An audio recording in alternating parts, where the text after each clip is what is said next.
Welcome back in. It's the Lions247 Podcast. I am Tyler Donohue. He is Sean Fitz. We've got a lot to catch up on here on the podcast. There's not so much in the way of breaking news, which is a very rare moment in time considering what we've been dealing with at the end of the season and since the season concluded for the Nittany Lions. So we're going to do something a bit different today. Sean and I breaking down a really important aspect of this Penn State roster. First, if you missed it, though, Brian Doan, national recruiting analyst for 247 Sports, spent a lot of time with us on the last episode talking about Penn State's big Junior Day recruiting event last weekend. Also shared some thoughts on some of the early enrollees, particularly the quarterback situation, and a bunch more on what the Nittany Lions are trying to accomplish in recruiting. You know Brian's awesome when he hops on the show. If you missed it, check that one out on the last episode. But like I said, Sean, because I've already mentioned that there is no breaking news here on a Thursday morning, by the time we finish recording and get this up, there'll be like 4 or 5 items that have popped up. But just a moment where we can exhale and do something just a little different. Yeah, I think we'll hopefully have a few of these episodes. I know it's a Junior Day coming up, but we'll get into that one later. It's not a big one, to be honest with you. If you look at how Penn State scheduled them, and actually if you looked on Twitter and saw the invitations, the big ones for the first weekend and the last weekend, sort of an in-between weekend, still some good players coming this weekend, no doubt about it, but it's not going to have the star power that the first weekend and the last weekend are expected to have. But yeah, it's a good time to sort of decompress. If you want recruiting talk, Doan had a ton of it in the first episode, as Tyler said. So check that out. I know it was a little bit longer than we've been accustomed to going, but check that one out, and hopefully we'll circle back around and catch some at the end of this episode as well. Yeah, and you can also catch that on YouTube, of course, our channel at Lions247. On this particular episode, we will finish off with a look ahead at the recruiting weekend here at Penn State. More happening there. Talk a little bit about coaches hitting the road for a few different reasons. But this year 3 upcoming and now underway for the 2020 Penn State recruiting class, really an interesting group because they are now old enough where we can't really call them the young guys on the roster, but most of them are not quite established yet on Saturdays to call them program veterans when it comes to game day. So they're in an interesting place, and their success or their failures will ultimately determine a lot about what Penn State can accomplish here. Again, third year on campus, Sean. Year 1 for them was an absolute wreck. Many of them showed up in January. Then they were told to go home in March. Didn't get to come back until June because of the pandemic. Didn't get any padded practices until October of that year. We know that, but you've seen a lot of impact from this group from year 1 to year 2, now into year 3. We're going to get into some of these guys, who's ready to make a move, who's already established themselves. But I'm going to go through the list real quick, Sean, of who's no longer with this class. At defensive end, Brandon Taylor was here and gone, had some off-field issues. Joseph Johnson, a cornerback, also had some off-field stuff happen here when he got to campus. He has since transferred out. Micah Bowens was here for 1 season, resurfaced last year in the transfer portal with the Oklahoma Sooners. And then safety Enzo Jennings hit the transfer portal after this 2021 season, as did wide receiver Norval Black out of Lackawanna Junior College. I think just pointing out here, Micah Bowens gone. Every quarterback who Penn State signed between 2018 and 2020, there were 4 of them no longer on this roster. We've talked a lot about how that has been reflected in the QB room and in this team's on-field performance in 2021. That's where it is right now, though, Sean. 5 guys out of the equation and a bunch more to kind of go through. One surprise there, and Enzo Jennings never developed. I think that's a guy that we expected to turn a corner a couple of times. And I know he'd only been on campus for 2 years, but that given the safety depth and how Penn State has switched guys around, Keaton Ellis is over there now. You had an opportunity to get there, and he just never got there. And it's one of those ones where, he looked good in high school. Alan True's come on our board and said, teams didn't throw at him, but he had the athletic ability. He went down to the Under Armour game and played well against good competition down there. Just never clicked. And that's the one that surprises me. Norval Black, I think, tremendous athlete. Just the pandemic was not good for him in terms of his background and his ability to work out. And he came in rail thin, still athletic, but rail thin, never was able to break through. Micah Bowens, we've said it before. I don't know that I've seen, Penn State sign a quarterback that I've liked less than Micah Bowens as a prospect. So I'm not surprised. Surprised he went to Oklahoma. Not surprised he didn't play at Oklahoma. Joseph Johnson, I think, just entered the portal again out of Campbell. He was supposed to go to Snow College, ended up at Campbell. I think he just entered the portal this week as well. And Brandon Taylor never surfaced, to my knowledge, anywhere after getting in trouble. So out of those 5 guys that are gone, one maybe a surprise, one definitely a surprise in Enzo Jennings. Norval Black had the athleticism to play at this level, but didn't really break through. So I mean, it is what it is. You're going to have a class. What was that class of 24, 25 guys that came through, and so 2 years in, doing a little math here, 20% of those guys gone. Seems about par for the course. And by the way, just to kind of reset here, this class, 27 players actually, Sean, big 27. group. Oh wow. Yeah, and some junior college involvement there, of course, not all directly out of high school, but number 15 nationally in the 24/7 Sports Composite, number 3 in the Big Ten, was this 2020 class for Penn State. And I really like the athletic profiles of both Joseph Johnson and Enzo Jennings. A lot of length there. Thought both of those players were going to be factors in the defensive backfield, and for different reasons, one reason or another. It wasn't just that they didn't surface as contributors. They didn't really surface as guys that were part of the conversation when we got position coaches. And, when we had Anthony Poindexter a few times here in year one and during the 2021 year, going back to spring and through preseason camp, I think we got him once or twice during the season. Enzo Jennings' name just really never came up. And usually coaches will find a way to work in some names of those younger guys, especially when you're asking, hey, who's maybe making their move on the practice field. We heard about some other safeties, including Tyler Rudolph, who last preseason was the guy who the light came on for, according to Anthony Poindexter. But one reason or another, and it's kind of, as you say, that's the name that stands out to me. It wasn't that Enzo Jennings wasn't out there on Saturdays flying around the field. It's that we weren't really getting the kind of feedback that would suggest that he was under consideration to do so. Yeah, no, you're absolutely right. I mean, we kept looking for him, just based on his pedigree and background and things like that. And the staff was really excited when they got him on campus, but it just never clicked, never went anywhere. I will say with Johnson, the profile looked great. I mean, that's kind of the story about his whole recruiting.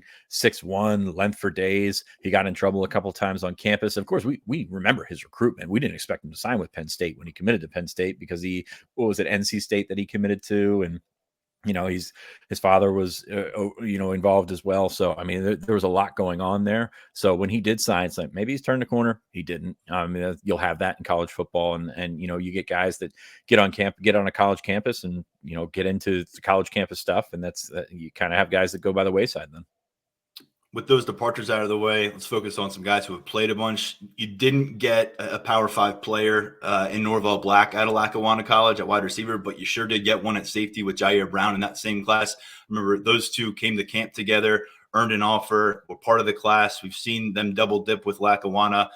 You hit 50% here, but that 50% is very strong. Jair Brown, one of your top returning members of the 2022 roster, guy that had an opportunity to go show what he could maybe do with the NFL in the next few months, will stick around. He was the takeaways leader for the Nittany Lions, came up big in the Outback Bowl, was one of the rare big, I guess, positives for Penn State that afternoon in Tampa.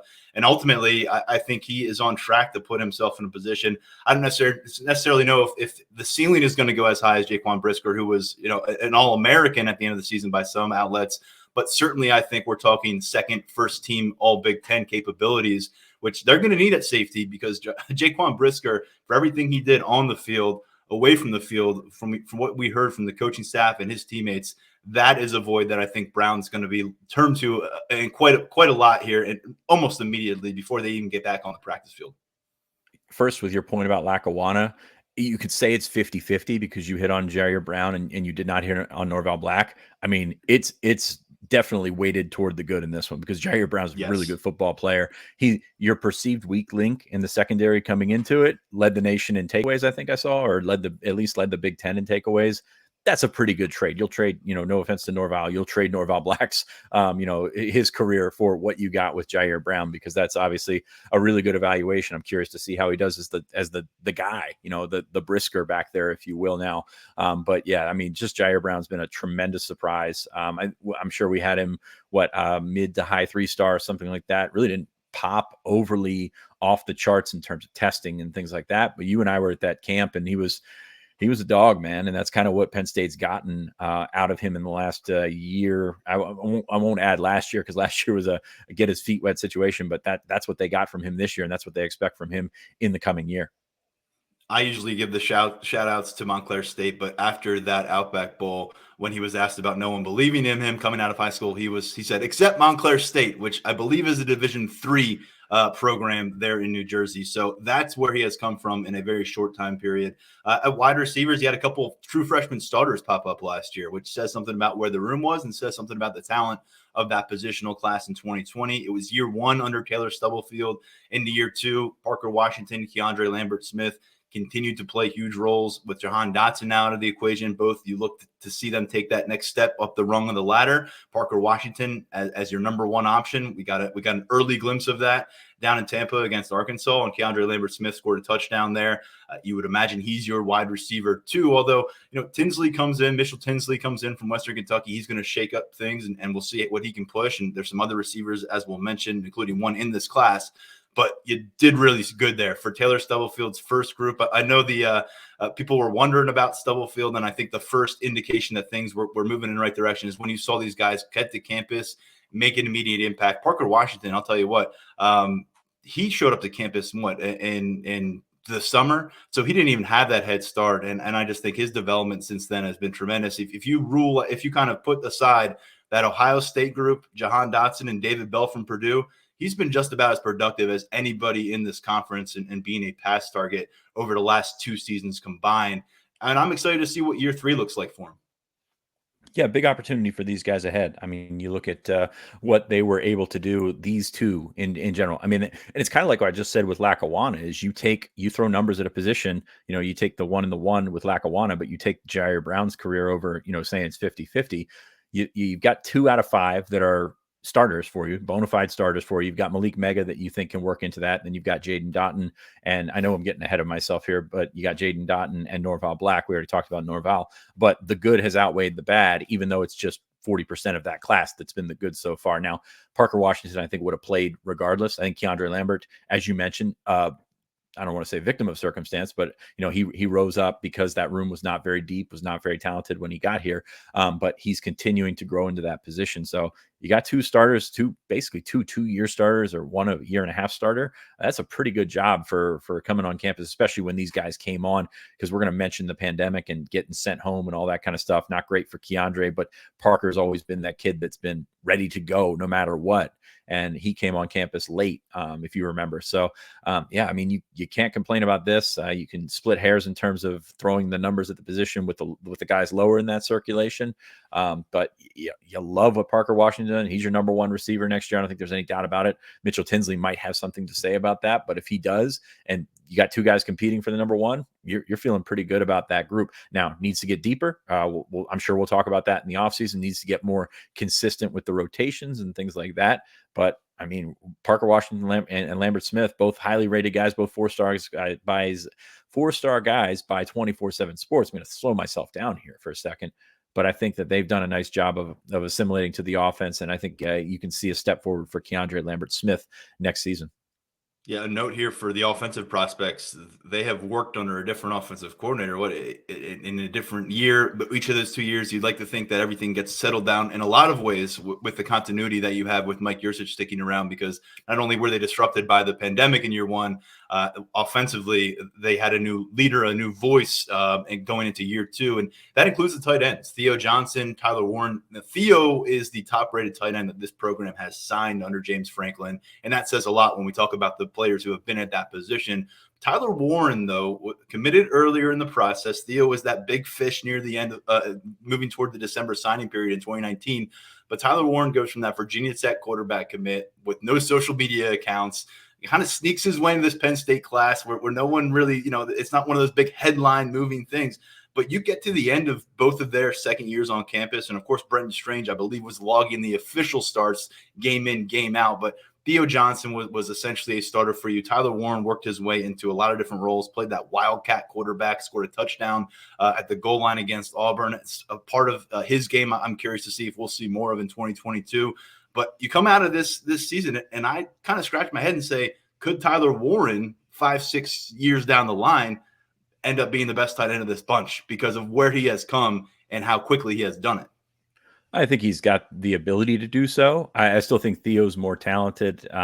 Theo's got a lot of things going for him that Johnson does, and I just think he's a little bit smoother at the position. Now, you remember Tyler Warren was a high school quarterback, so you've got some growing to do into that position. We didn't expect him to play as much as he did this year, but I think, he forced his way onto the field and did a really good job. I think both of those guys, given what we've seen, going back to a couple of years ago, not just with Pat Freiermuth, but with guys like Nick Bowers, we think these guys are NFL guys. I mean, the 6'6", they can run, they can be athletic, and there's a spot for these guys on these rosters. Bowers, by the way, going year 3 now, so that's pretty awesome for him. I will say, outside of the running game, no bigger disappointment for me than the involvement of the tight ends this year. I know they dropped them some balls and things like that, but you didn't see Penn State going to them as much as we thought that they could, especially when they ran them out there a bunch. They played a bunch of 12 personnel. They had Strange and Johnson and sometimes 3 tight ends out there running around. And Mike Yurcich, that was one of the worries coming in, was not really tight end centric at his previous stops, and that continued even though you had the talent that you did at the tight end position. So that's one of those things I'd like to see fixed. I want to see Theo Johnson be a star. I know those other guys are good as well, but I want to see Theo sort of fully embraced into what we think that he can do and what we've seen him do in the past. So would like to see, he's got to take a next step on his own, absolutely. But I would love to see, more tight end usage in this offense, because that was a huge disappointment this year. Yeah, last summer, I think both you and I pointed to Theo Johnson, and as did a lot of people on this beat, as a breakout candidate. I think that'll probably be the same case again going into next. As did the head coach. Yeah. Remember what James Franklin said in the preseason. Yes. He said it's the best group he's been around. It's the best group you've been around. Use them. That's really one of the bigger. And we're going to talk about the running game so much in this offseason, the offensive line, but you got those guys and you're talking them up and you think that they can play, and you see these flashes of how they can play. And I know you want to get the ball to Jahan Dotson. I know Parker Washington's really good, but you got to use them at some point. And that would be, especially going down the stretch, you didn't see it as much as you thought you could, as you thought it could help this team. Penn State, by the way. No. Penn State implemented its most productive wide receiver trio since 2017, and that's a pretty significant span. But unfortunately, that wasn't like an enhancement of the offense and complementing everything else.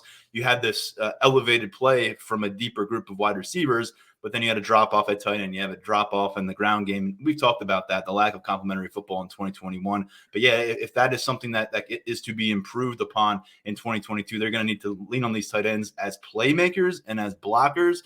And I'm with you. Theo Johnson, to me, he can absolutely come out of the gate as a star in September and run with it. But until we see it, it's a lot of projection, and that has been the case with Theo for a couple of years. Just going through the stats here, Brent coming off of a 2.5-year span, we'll call it, for Pat Freiermuth, since he was injured for the second half of his last year, in which he set the Penn State tight end record and did it in 2.5 years for tight end touchdowns. They only had 5 total touchdown receptions for those 3 tight ends. I know Warren added another as a runner. Strange had 20 total catches. Theo Johnson had 19. And Tyler Warren felt like he was more involved, but just 5 catches on the year. Yeah. I was surprised by that as well. Each of these guys are going for 11 plus yards per catch. And I think we've seen the big playability. It felt like week in, week out, Theo Johnson may have been only catching 1 or 2 passes, but he was going for 20, 25 yards. He had a stretch there where I think for the first 5 games or for the first 6 games, 20 plus yard catch in each of the games. But you're right. The consistency needs to be there, and a lot of that is going to have to come from the involvement. We'll see how they use that room, because it sure does look like a strength still on paper. Running back room.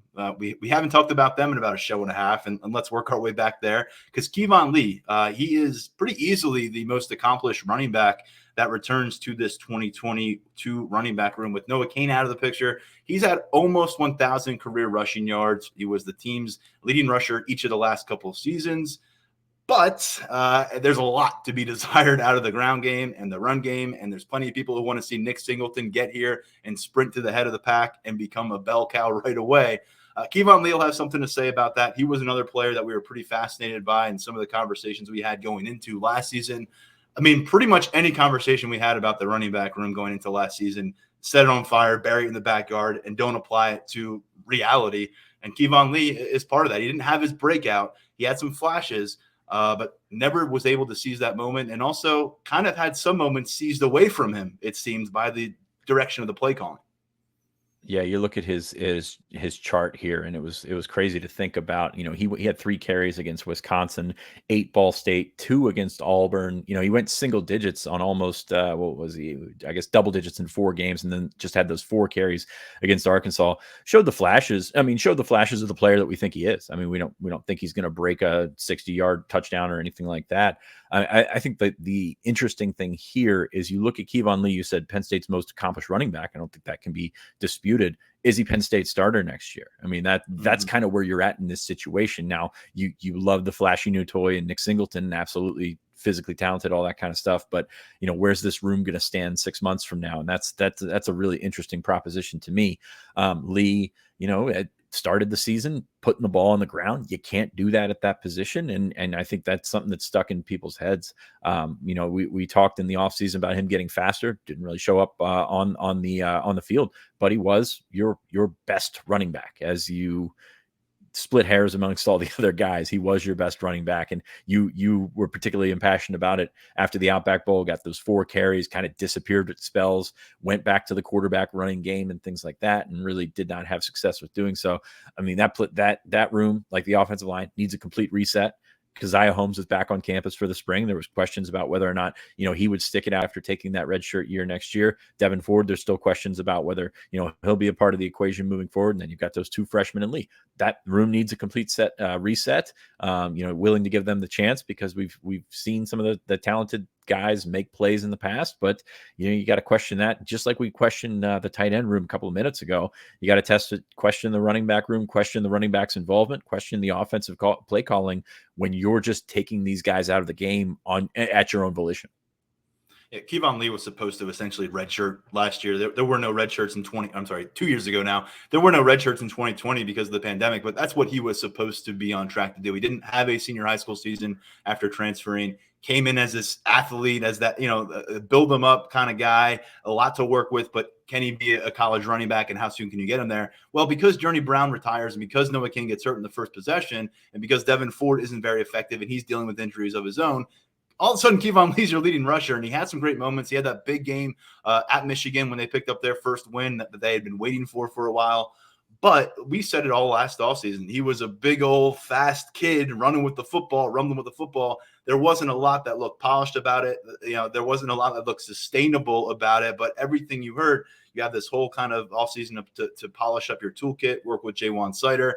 And like you said, ball security was an issue, but we just never really saw him get an opportunity to go out and get a few possessions strung together and try to see what you can do with some of that momentum. It's very hard to do when you're in for the 3rd possession of the first quarter and then you're not in until 4 possessions later and it's a 4-minute offense. There's just a lot to say for knowing that you're going to be in their next series. Regardless of how this series turns out, you're going to be the running back in their next series.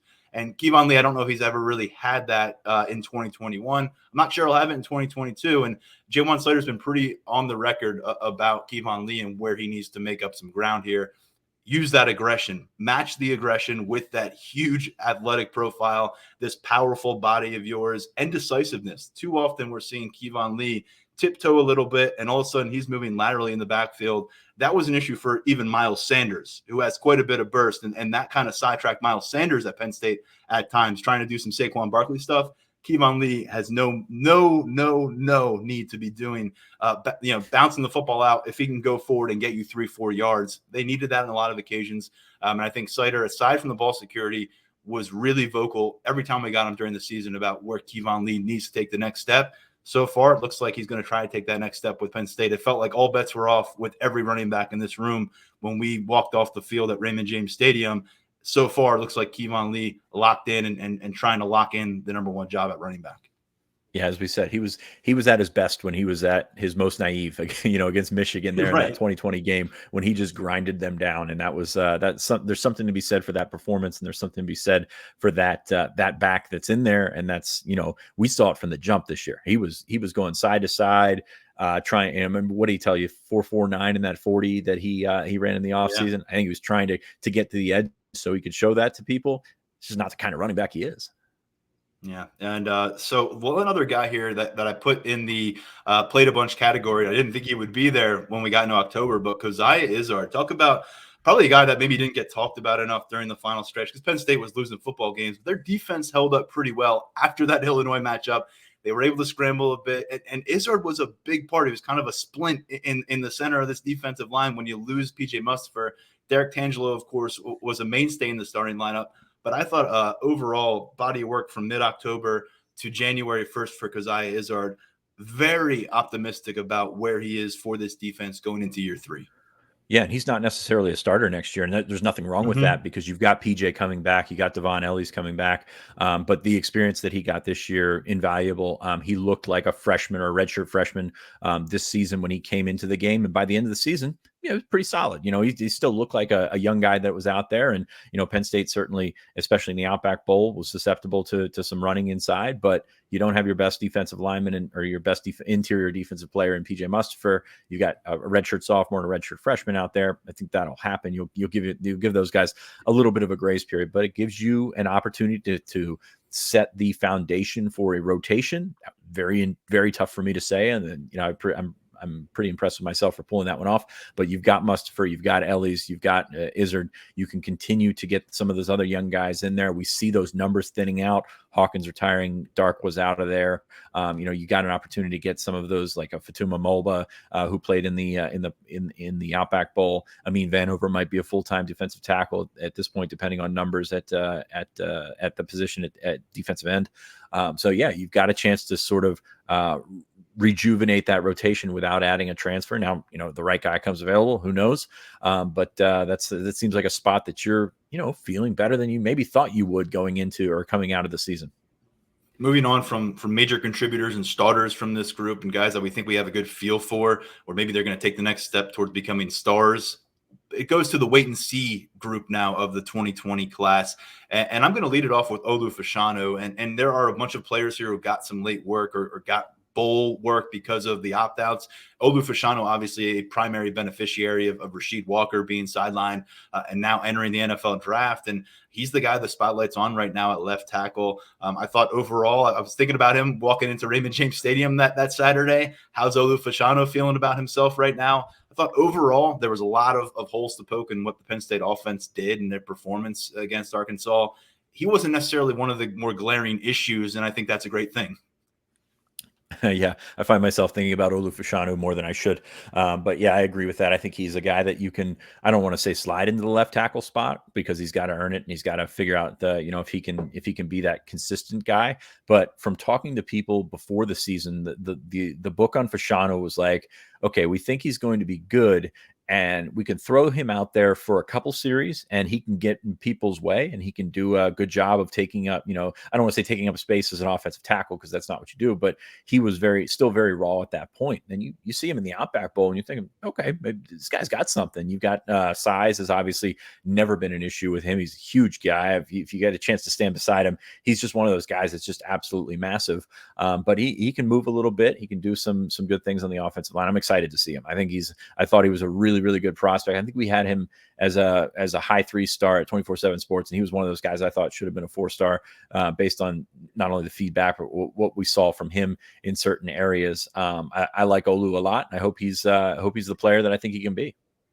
Yeah, he was. I just had to double check that because I thought he ended up being in 4-star category by the end of it, but he was a high 3-star, and yet he still was the top rated of the 5 offensive linemen they signed in that 2022 class. And we'll get to the rest of that group in a second. But Olu Fashanu stands out. There's so many players that feel so pivotal to what this offensive line and what this offense can do and needs to do in the next few months with Phil Troutwine and Mike Yursich and Jaywan Slater all involved there. But man, Olu Fashanu is one you just circle and circle and circle because if he can be really good for you, if he can be reliable for you, let's start there. If he can be consistent and reliable, that is incredibly important. And if he can be more than that, then I think in year one, that's probably best case scenario. Because to me, Olu Fashanu, you got to start. This is not an easy schedule to start with. They got we talked about it a lot. You got to travel on the road again for an opener at Purdue. You got to take a trip down to the SEC a couple weeks later. So coming out of September, we'll see how we feel about Olu Fashanu. And as you said, he's got to earn it. We don't know what transfer portal moves what might be made there. Who else is going to be in the mix there at left tackle? But it sure is hard to kind of come out of the season and think that he's not the favorite right now to be in that spot when they snap the football at Purdue in September. And I think right now, when you look across the group, as we'll talk about, unfortunately, there's just not a lot of guys in that class yet in year 3 that you're pointing to and saying he's ready to play. We've heard that Olu was ahead of the curve with that group. And unfortunately for him, November was a bit of a wash because of being banged up. We don't know the extent of that injury, but sounds like it cost him a couple potential November starts at tackle in place of Rasheed Walker while he was sidelined himself. Yeah, he was set to start the Rutgers game, I think it was, and then was out for the last two games. So yeah, I mean, this is one where I think you don't want to look too far ahead, but you build your 23 offensive line around Landon Tengwall and Olu Fashanu, and then see what else you can figure out there. That is, when we split up Lackawanna before, when we split up the receiver class, you're splitting up this O-line class, and it's wait and see for all offensive linemen. You're not expecting a guy to be in his second year that can come out and push and start, especially with the group that they took with a couple of projects in there. But yeah, this one is one that's still the jury is very much out, and Olu's your best contributor so far with one start. So that's going to be very much up in the air. We talked the other day about you took one, you ended up with one in the 2021 class. You ended up with 2 high school guys in the 2022 class. Well, this is the one where you actually threw numbers at. So hopefully you got to get more out of these guys with Jimmy Chris and Golden Achumba, Nick Dawkins, and Ibrahim Traore. And I don't see any one of those guys really pushing for a starting spot next year, which is, I don't want to say an indictment on them, but you would like to see those guys, mixing it up and getting a little further into it. A couple other offensive weapons here that we'll see what they do this offseason. Both of them made an impact for Penn State in the last couple of Novembers. It was November 2020 for Keziah Holmes, finished off the year with a couple touchdowns, about 100 total yards from scrimmage against Illinois. Then he was tucked away as a second-year player here for Penn State. J1 Sider really relegating him to the scout team and trying to iron him out as a running back prospect. During the course of his second year on campus, he was a guy who was not supposed to play the way he did his first year. But as we said, the running back room got blown up in 2020. So we saw a lot more of Holmes, then didn't see much of him at all this year. Then Malik Mega, big November 2021, had a big touchdown reception, some involvement in the Outback Bowl. Ultimately, he was sidelined, it seemed there. But I'll tell you what, Mega, Holmes, a lot of athleticism to love in both cases. Guys who, we talked about the potential for each coming onto campus here in year 3. It could go either way for these guys, but it certainly seems like Mega is moving in one direction and Keziah Holmes is just kind of stuck in this. I don't know if it's a purgatory spot, but when you don't make an impact in this running back group after what they dealt with, you just wonder where he is right now. And he's a guy that I think everybody's kind of keeping that eye on for running back movement. Are we done yet? What's Devin Ford going to do? What's Keziah Holmes going to do? Yeah, I think that's fair. You had a room where you had incredibly limited production. You had a guy that played, as a true freshman, even though he looked like a true freshman while he was out there, and probably could have used the full, typical redshirt year. So you kind of flip-flopped those, took the redshirt last year. But yeah, you have to question, was he ready to go, and how much behind is he if you're coming into a season in this year where you're kind of resetting that running back room? Now he has the opportunity to be there, and he's got some athleticism, some really good things that have popped up in the last year, but you still got to question it. I don't think there's any way around it. And then Mega, he showed toward the end of the year that he started to press into there. Interesting dynamic here. You're adding Mitchell Tinsley, who you think is a starter caliber player.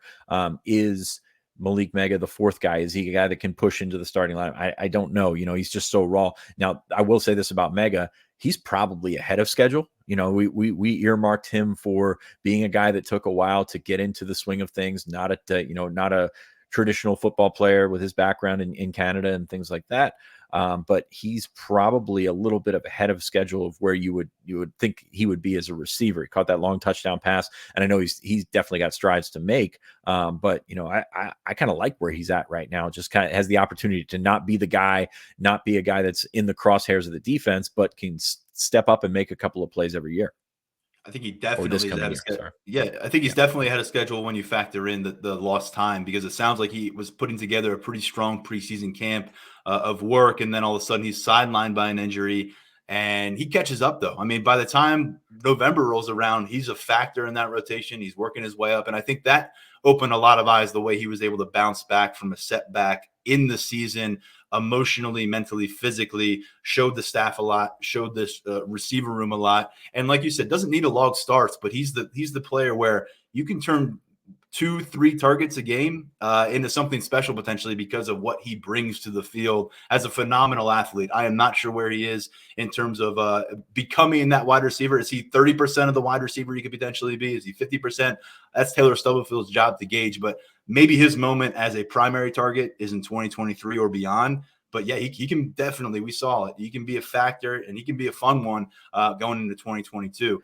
Defensively, Sean, you mentioned Amin Vanover, a player who's been mentioned as a versatile component of the defensive front, outside, inside. Is he going to stay inside? Tyler Elsdon played in a lot of games this year, got some run in the Outback Bowl with starting linebackers missing. Those guys going into year 3, as is Zariah Fisher, who, as I said, seems to possess that twitch that this team needs off the edge going into 2022. And maybe the guy for me, I'm not there yet, but I think there's going to be a breakout candidacy kind of conversation if he goes out there and puts together a strong spring here in year number 2, playing the defensive end position. Of course, Fisher signed as a linebacker, lost a bunch of weight before he got to campus to try to fill that role, and Mother Nature had different ideas. And by the end of season 1, so did the Penn State staff. Yeah, just one of those anomalies. He's a thick kid that looks skinny when he's out there, and he looked like a linebacker that was playing defensive end this year. And he's, I'd love to see him be that guy that can get to the quarterback for Penn State. I don't know how close he is to being a full, a starter or a guy that can be in the full-time rotation or what. But there's a heck of a football player in there. So I'm really curious to see how this offseason treats Zariah Fisher. I mean, does he need to play at 260 pounds? Is he at 240? You just don't know because he looks so skinny. He's got that, I don't want to call him the Shane Simmons thing, but he just looks skinnier than everybody else out there at that position. And knowing him as a high school prospect, he was always a thick kid. So it's just one of those crazy tricks that your eyes are playing on you. Vanover, talked about him before, not sure where he fits, but I think he does fit on the field, whether that's as a big defensive end or as a guy, a guy in that defensive tackle rotation. I think he's going to continue to grow into the game. I thought he, showed some decent things this year. He did let the quarterback get away from him in the Outback Bowl. I think he's an interior player, just in terms of, I don't think he's nearly twitchy enough to be an edge guy in this defense. So maybe he played there to secure a role and to shore up that position with depth. But I think he's an interior guy moving forward. Elsdon's a big question for me. Just, you're not going to take a ton of snaps away from a guy that started for 2.5, 3 years in Ellis Brooks. But at the same time, you would have liked to see a little bit more progress, seen him a little bit more in the Outback Bowl. He's got size, he's got athleticism, but is he a guy that can play at a high level in the Big Ten? We still haven't seen that. Yeah, and we've talked about Curtis Jacobs moving inside, is that being a permanent role. Jonathan Sutherland stepping up to the same position. Really curious to see what this year looks like for Tyler Elsdon, because if he can come along for you and be ready to play substantial football, that's going to do wonders for the depth here. I don't know if he's a starter, but you got to make sure he's ready to be a primary contributor, at least that 4th or 5th option for you, based on the way this room has developed over the last few years and guys who have left and guys who have come. You mentioned 4 offensive linemen to keep track on, and boy, does Penn State need to get some hits here. They won't be 4 for 4 in this group, but they got to get some of these guys to be ready to play football here in 2022 and beyond. It's Jimmy Christ, Golden Israel Achumba, Nick Dawkins, Ibrahim Traore. We've seen Christ and Traore repping at tackle, Israel Achumba primarily repping at guard. Dawkins been at guard. He's been at center. I think on the varsity field pretty consistently this year, we were seeing Nick Dawkins involved. We were seeing Jimmy Christ there. Golden Israel Achumba and Traore made their way with the big boys a little bit more as tackle injuries and illness issues popped up late in the season. But as we said, it's a group that has a long way to go. And Phil Troutwine, he inherited this group as a recruiting class, but everyone's watching closely to see what Troutwine can do developmentally with these young players, because the answer can't be you got to find 2 stars in the transfer portal year in, year out. Yeah, no, I agree with that second part, no doubt. Not fair to ask this group to be ready to start this past year. But there's certainly questions about where they stand in the pecking order.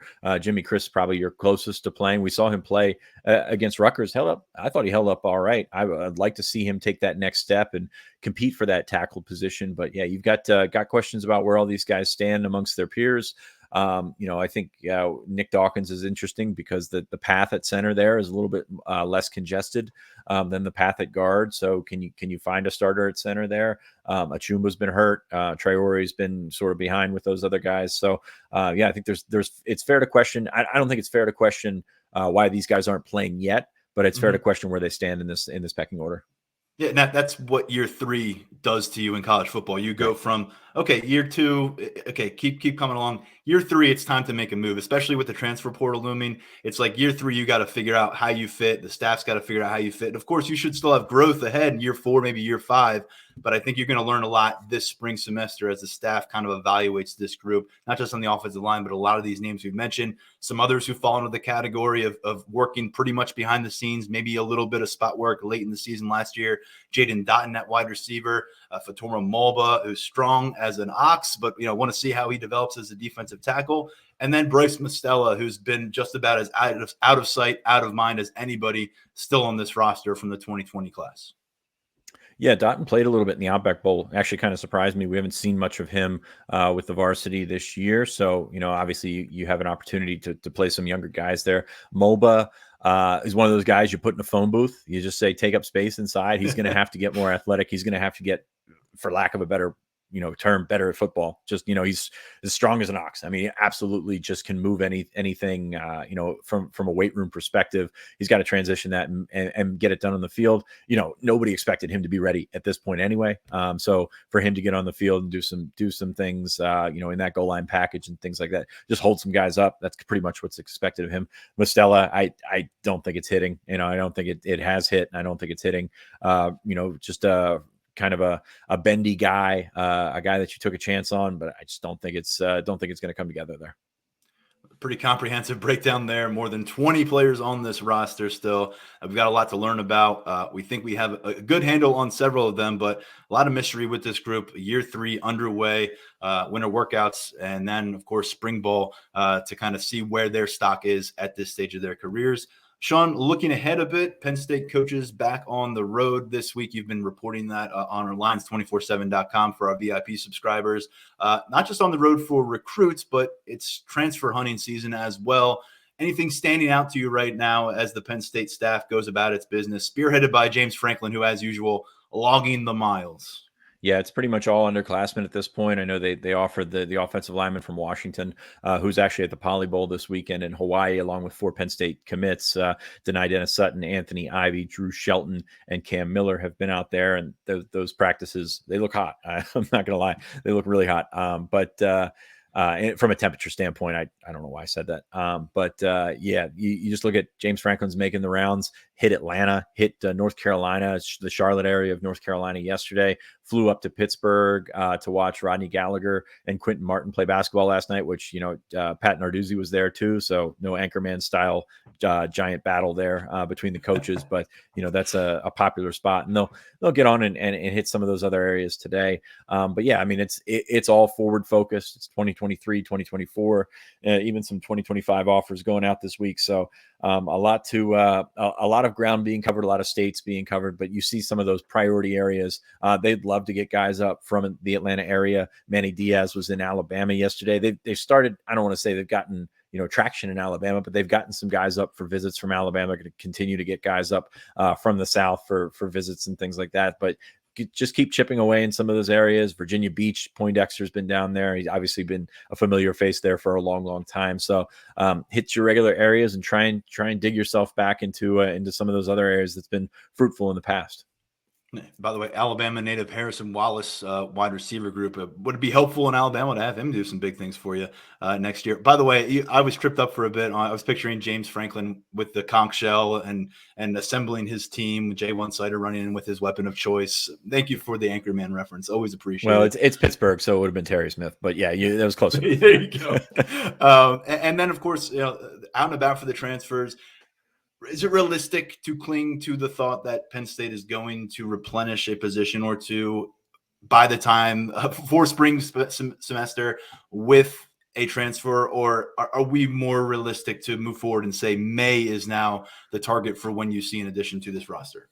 Yeah, it looks like May is more realistic here. The guys that they're after, especially in the offensive line, Steen and Norzad, are both guys that will finish up and enroll at the school of their choice in May. So, classes started last week here at Penn State, and there's a late ad period, so I don't really expect much help in the immediate fashion. And that's one of those things, and you look at and say, who do they offer? Where were the opportunities there? And they missed a couple, no doubt.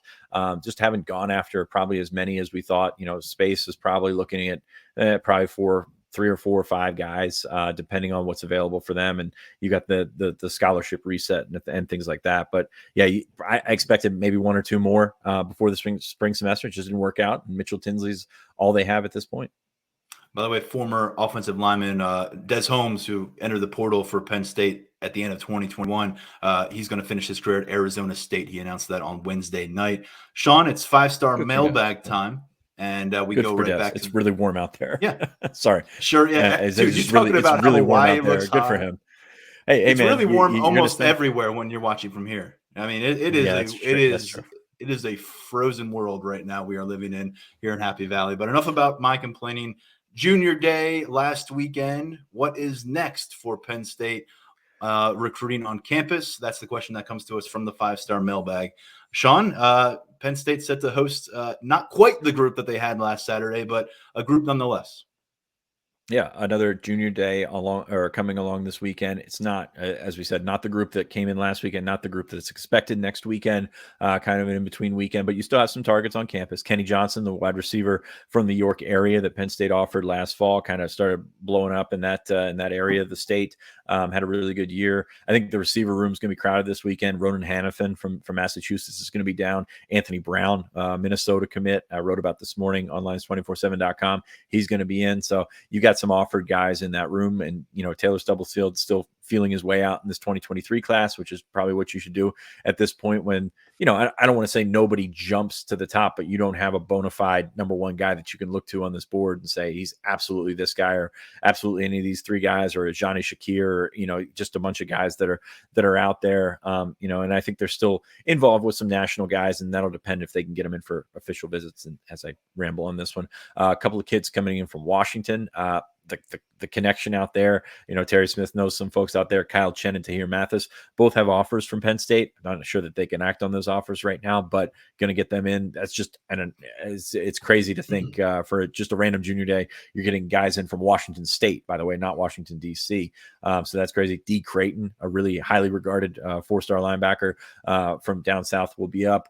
Dom Nichols is a guy that I'm intrigued by. They just offered him a few weeks ago as one of those guys that all of a sudden film gets out there and a bunch of schools hop on him. Penn State was included in that. He's from Maryland, kind of that Brian Bressie area of Maryland, Urbana type.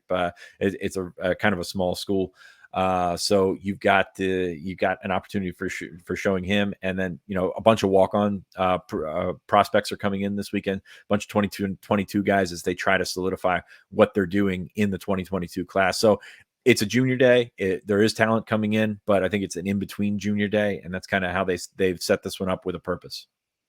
Reminder, Penn State number 3 nationally in 2023 composite class rankings, 6 total commits on board. Most recently, Neo Avery on New Year's Eve joining this class. And again, it's been a busy week for 2023 coverage up on Lions247.com. Brian Doan doing a lot of heavy lifting, talking to these recruits coming off of their experiences in Happy Valley last week. A bunch up on the site right now for our VIP subscribers. Of course, Sean doing a great job forecasting what lies ahead for this weekend in Happy Valley. Sean, I think that's going to do it for this episode. Anything else to add before we step aside? And of course, we're back with a couple more shows next week.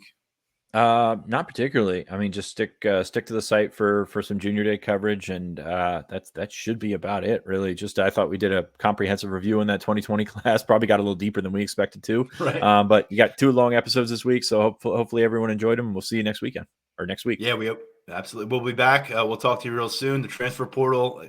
We never know when something's going to drop there. It may have dropped when we were talking here, but when it does happen, analysis, feedback, coming your way on Lions247.com. Thanks to Sean, producer Lance Glenn. I'm Tyler Donohue. This is the Lions 24/7 podcast.